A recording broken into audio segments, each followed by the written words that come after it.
Salut à tous, pour ceux qui ne me connaissent pas, je m'appelle Dimitri et je m'occupe du site internet et de la chaîne YouTube Survie, Bois et Bushcraft. Aujourd'hui, je vais vous expliquer comment fabriquer un plateau en bois de palette.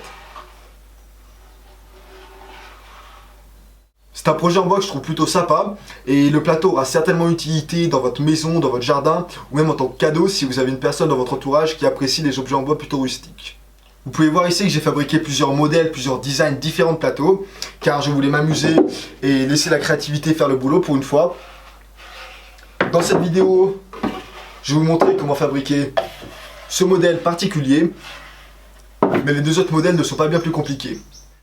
Avant de commencer le projet, j'aimerais dire 2-3 mots à propos des projets en bois de palette dans leur globalité. Je reçois souvent les mêmes questions, du coup j'ai fait dans le passé 3 vidéos qui ont chacune pour but de répondre à ces nombreuses questions que je reçois de la part de certains d'entre vous. Donc dans la première vidéo, je vous donne les meilleurs endroits pour récupérer des palettes gratuitement. Dans la deuxième vidéo, je vous explique quelles vont être les palettes que vous allez pouvoir utiliser sans danger et au contraire les palettes que vous allez devoir laisser de côté car elles ont été traitées avec un produit toxique. Et finalement dans la troisième vidéo, je vous montre comment démonter les palettes le plus facilement et le plus proprement possible.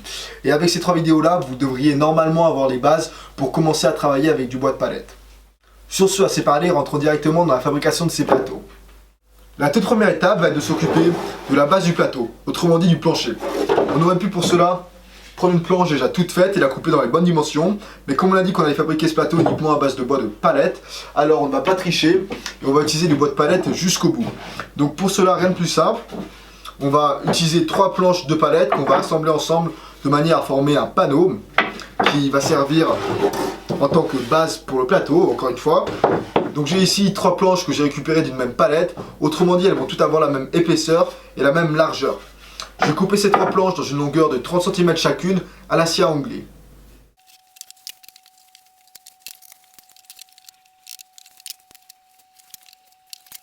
Avant de venir couper les 3 planches à la scie à onglet dans une longueur de 50 cm chacune, je vous recommande de bien analyser l'esthétique des planches de manière à déterminer quelles vont être les caractéristiques que vous souhaitez mettre en avant.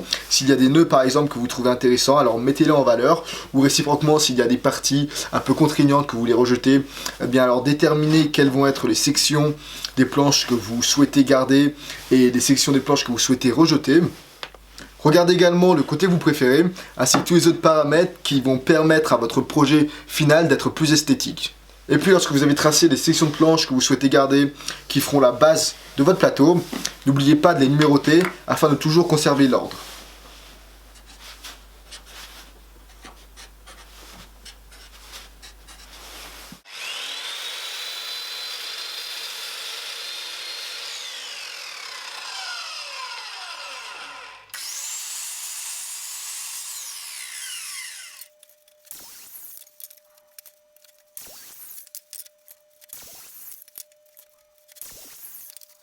On a nos 3 planches qui feront office de la base pour notre plateau. Si les planches ne sont pas droites, je vous invite à passer un coup de rabot, à les poncer une première fois avant de les assembler. Mes 3 planches sont prêtes, on va maintenant s'occuper de les assembler ensemble. Autrement dit, on va former à l'aide de ces 3 planches un panneau en bois.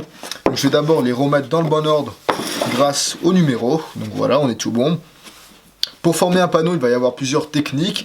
La plus connue va être tout simplement d'appliquer de la colle entre les planches et puis d'exercer une forte pression pendant une certaine période.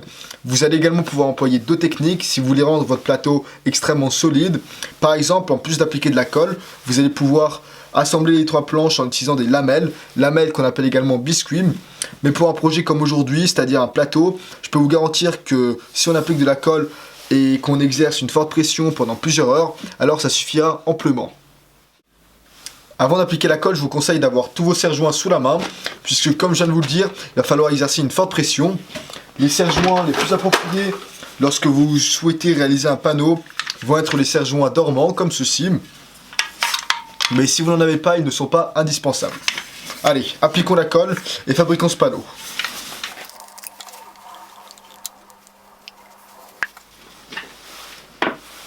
Je vais également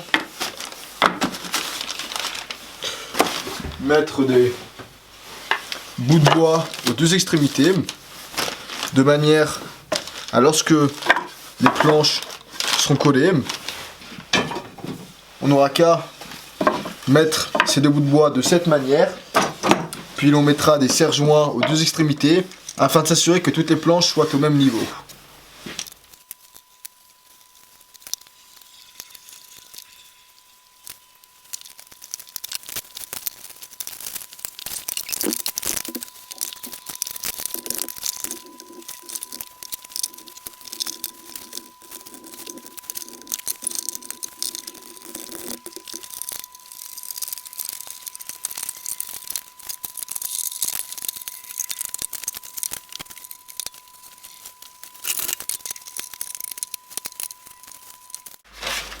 Et voilà, on a enlevé toute la colle qui dépassait et on a serré tous les serre-joints.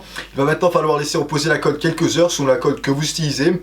Pour ma part, il est déjà 22h30 et je n'ai pas encore mangé, donc ça va être un bon moment pour moi de préparer un petit dîner. Je vais laisser la colle reposer toute la nuit et je vous souhaite bonne nuit et je vous reprends demain pour continuer ce projet. Salut à tous, on se retrouve, il est 8h, je me suis réveillé à une petite heure. J'ai super bien dormi et j'espère que vous en avez fait autant. On va essayer d'avoir une journée productive aujourd'hui. Il neige un petit peu dehors, je vais vous montrer ça. Pas énormément, hein. Peut-être 2 cm cette nuit, mais avec le soleil qui fait dehors, ça risque de fondre très très rapidement. Allez, bref, continuons avec notre projet en bois. On va desserrer tous les serre-joints. Puis on continuera avec notre plateau.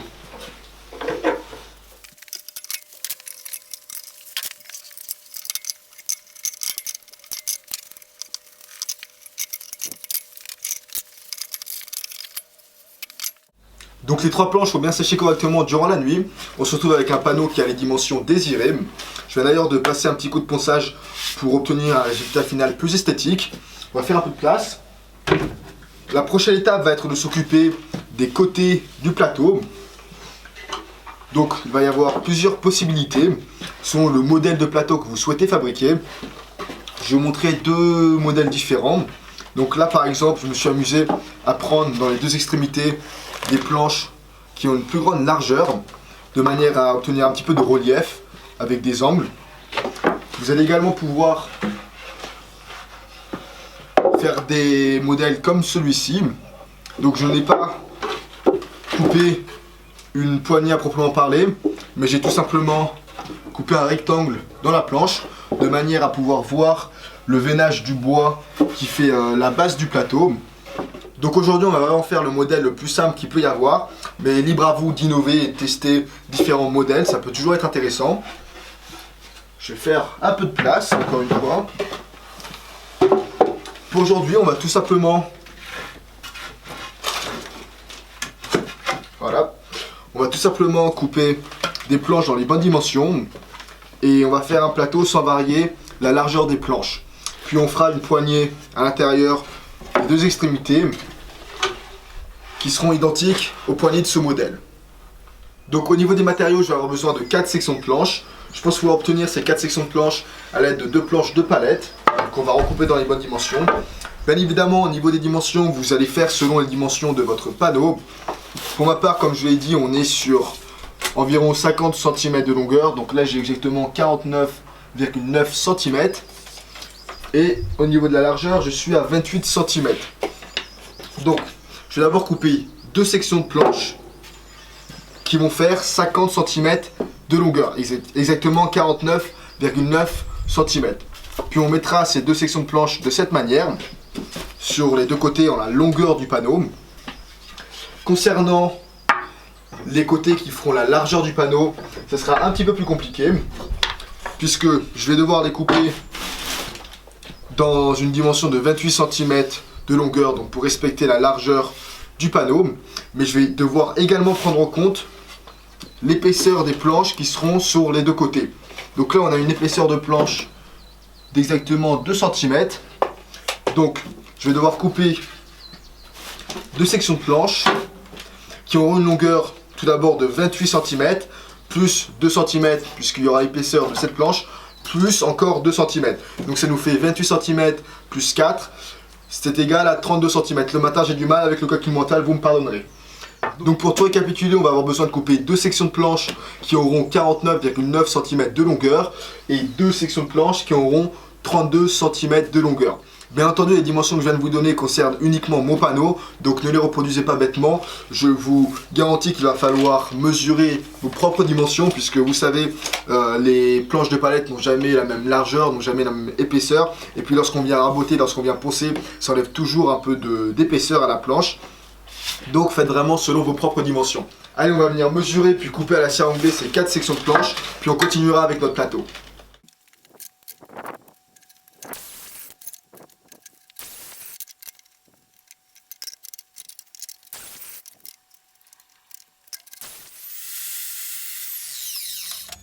Et voilà, mes 4 sections de planche sont coupées. Je viens d'ailleurs de les poncer un petit coup. Avant de continuer avec ce plateau et d'assembler les planches sur les côtés comme ceci, ça va être le moment de s'occuper des poignées. Donc comme je vous ai montré tout à l'heure, on va reproduire les mêmes poignées que sur ce modèle. Donc pour réaliser les poignées, c'est tout bête. Je vais tout d'abord venir percer 2 trous à ce niveau environ, avec un diamètre, on va dire, de 25. Un diamètre de 25, ce sera parfait pour la main. Je vais venir percer ces 2 trous à l'aide de ma perceuse visseuse de chez Ryobi, mais si vous avez une perceuse sur table, c'est encore mieux. Et puis lorsque vous avez vos 2 trous qui seront percés, vous allez voir en image par la suite de la vidéo, bien vous venez avec votre scie sauteuse pour couper l'intérieur de ces poignées.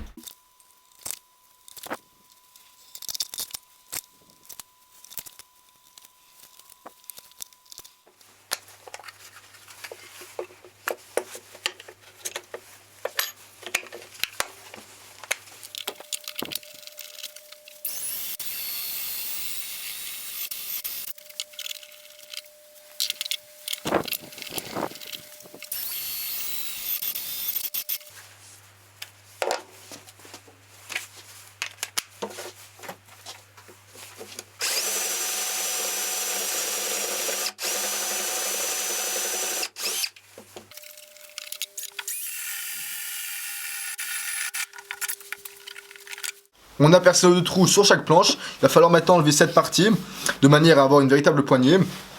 Donc pour cela, je vais juste tracer quelques lignes qui vont me servir de repère.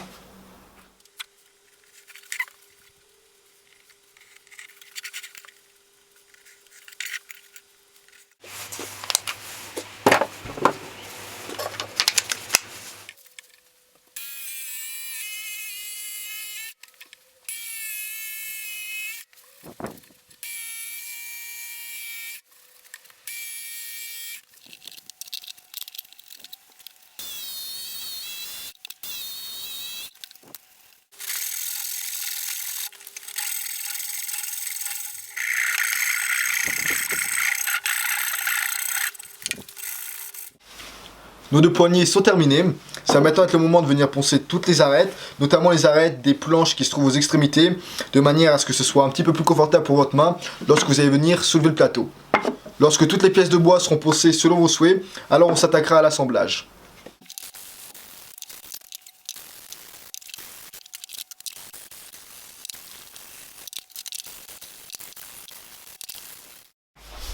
Et voilà, on a toutes nos pièces, ça va être le moment de les assembler ensemble pour former le plateau. Au niveau de l'assemblage, vous allez pouvoir utiliser, comme vous pouvez l'imaginer, un marteau et des clous. C'est ce que j'ai fait pour ce modèle-ci.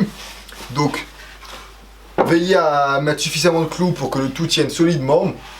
Pour le plateau que je suis en train de fabriquer dans cette vidéo, je ne vais pas utiliser mon marteau et mes clous, mais je vais utiliser le cloueur électroportatif que Ryobi m'a envoyé récemment, histoire de tester la machine.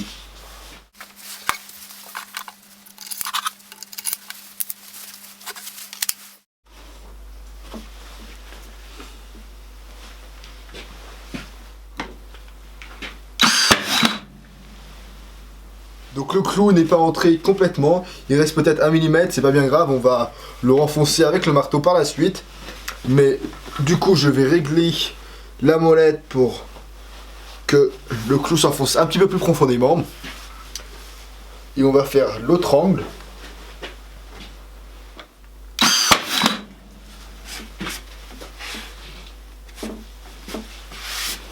Parfait.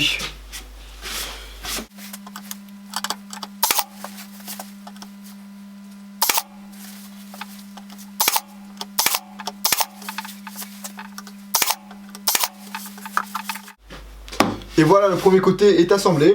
Je peux vous dire que ça va plus vite lorsqu'on utilise le pistolet à clous que lorsqu'on fait tout à la main.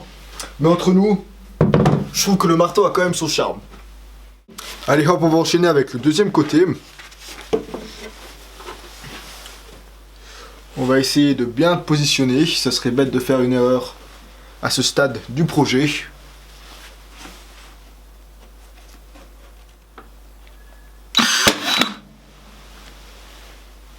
Parfait. Le deuxième coin maintenant.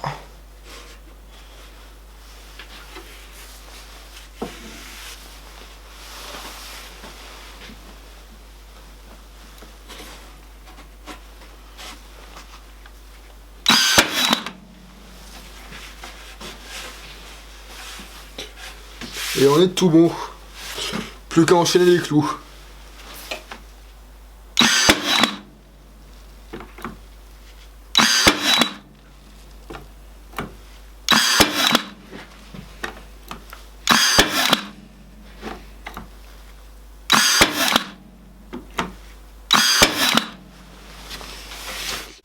Le plateau prend forme. Il ne reste plus qu'à venir fixer les deux planches aux extrémités et le tout sera terminé.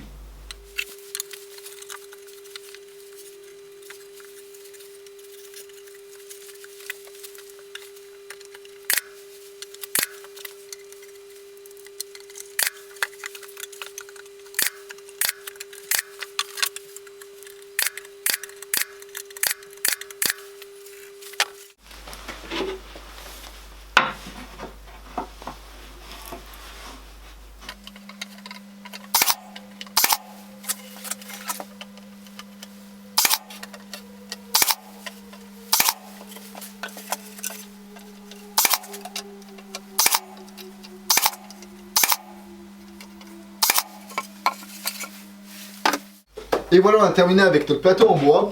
C'est le premier projet où j'ai l'opportunité de tester ce pistolet à clous.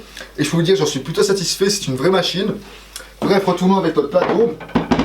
Vous pouvez très bien appliquer un produit de finition, mais si vous appliquez un produit de finition, faites attention à ce que ce produit soit compatible avec la nourriture. La vidéo touche à sa fin. Ça faisait un certain temps que je n'avais pas fait de projet en bois de palette, donc ça fait plaisir de pouvoir réutiliser cette ressource qui est gratuite et qui en plus donne un effet plutôt rustique que j'apprécie. Cependant, si j'avais à choisir entre les différents modèles que j'ai testés, donc j'en ai pas fait beaucoup, j'ai fait seulement 3 designs différents. Je pense que je préférerais ce modèle-ci. Donc la forme, j'apprécie la forme, mais j'apprécie plus particulièrement la couleur et le veinage du bois sur ce plateau. Contrairement au bois qu'on a utilisé aujourd'hui pour faire le plateau qu'on a fait ensemble, je trouve que ce bois-ci est un peu trop clair à mon goût. Et donc du coup ça enlève un petit peu le côté rustique que j'apprécie sur ce plateau. Mais encore une fois, ça va vraiment être à vous d'innover et de tester différents modèles, différents designs de plateaux. Varier la forme des poignées par exemple, varier le bois que vous utilisez. Vraiment laisser votre créativité faire le boulot. Et vous allez voir, vous allez obtenir des résultats magnifiques. Je trouve qu'on est avec ces plateaux en bois de palette sur un projet en bois plutôt sympa. C'est relativement rapide et simple à faire. D'ailleurs, si vous avez l'envie et la motivation de reproduire un de ces plateaux en bois, ou encore mieux de changer et d'innover et de créer un autre modèle de plateau, je vous invite à partager ces photos. Vous pouvez les poster directement sur ma page Facebook, ou autrement, si vous n'avez pas envie de les poster directement, vous pouvez me les envoyer par message privé. Je me ferai un grand plaisir de les poster par moi-même.